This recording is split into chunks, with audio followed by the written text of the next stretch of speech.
आज एक बीवी ने अपने ही शौहर को जान से मारने की कोशिश की। रूरल रिपोर्टर शेख ख्वाजा के मुताबिक ये मामला रायचूर के शक्तिनगर में वाक़िया गुर्जर ब्रिज पर पेश आया, जहां 4 महीने पहले शादी की हुई एक लड़की ने अपने ही शौहर को इस ब्रिज के पास से सेल्फी लेने के बहाने से तेज रफ्तार से बह रहे पानी में धकेल दिया, लेकिन वो नाकामयाब रही क्योंकि इस नदी में कुछ मछुआरों ने जब इस लड़के की चीख पुकार सुनी तो उन मछुआरों ने और उस ब्रिज पर चल रहे कुछ लोगों ने रस्सी के सहारे इस लड़के को बचा लिया। फिलहाल ये मामला कत्ल का नजर आ रहा है, जहां एक बीवी ने अपने ही शौहर को एक प्लान के तहत मारने की कोशिश की। ये शादीशुदा जोड़ा यादगीर तालुका के वडगेरा से रायचूर आ रहा था कि तभी इस लड़की ने अपने प्लान को अंजाम दिया और नाकामयाब रही। आगे इस लड़की के खिलाफ क्या एक्शन लिया जाएगा, इस जानकारी के लिए हमारे साथ बने रहिए।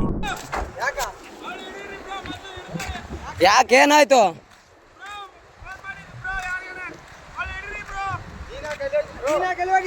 ಯಾರಿಗೆ ಫೋನ್ ಮಾಡಿಲ್ಲ, ನಮ್ಮ ಮಮ್ಮಿಗೆ ಹಚ್ಚತ್ತೇನ್ರಿ, ಫೋಟೋ ತೆಗಿತೀನಿ ಅಂದ್ರೆ ಆತ ಏನಾಗ್ಬೇಕು ನಿಮಗೆ? ನಮ್ಮ ಹಸ್ಬೆಂಡ್ ಮತ್ತೆ ಯಾಕೆ ತಾನು ಅಲ್ಲಿ ನಿಂತು ಫೋಟೋ ತಗೋತಾನ, ತೆಗ್ದಿನಿ ಕಾಲ್ ಜಾರಿ ಬಿದ್ದಾನ.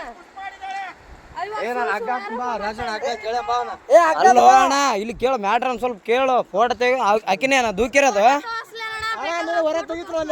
ಅಲ್ಲೇರ ಅಣ್ಣ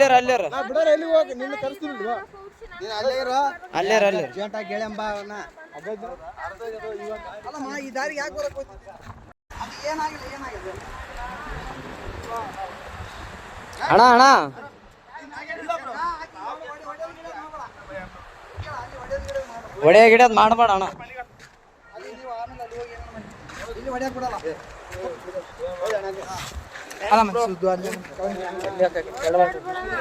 ಏನಿಲ್ಲ ಬ್ರೋ, ಅಣ್ಣ ಸುಮ್ಮನೆ ಹೊಡೆದಿಲ್ಲ ಬ್ರೋ. ಯಾಕೆ ಹೆಣ್ಮಕ್ಳ ವಿಷಯ ಅಂತ ಎಲ್ಲ ಇಲ್ಲ ಇಲ್ಲ ಬ್ರೋ, ಇದ್ದಿದ್ದೆ ಏನ್ ತಲೆ ಕೆಡ್ಸಬೇಡ.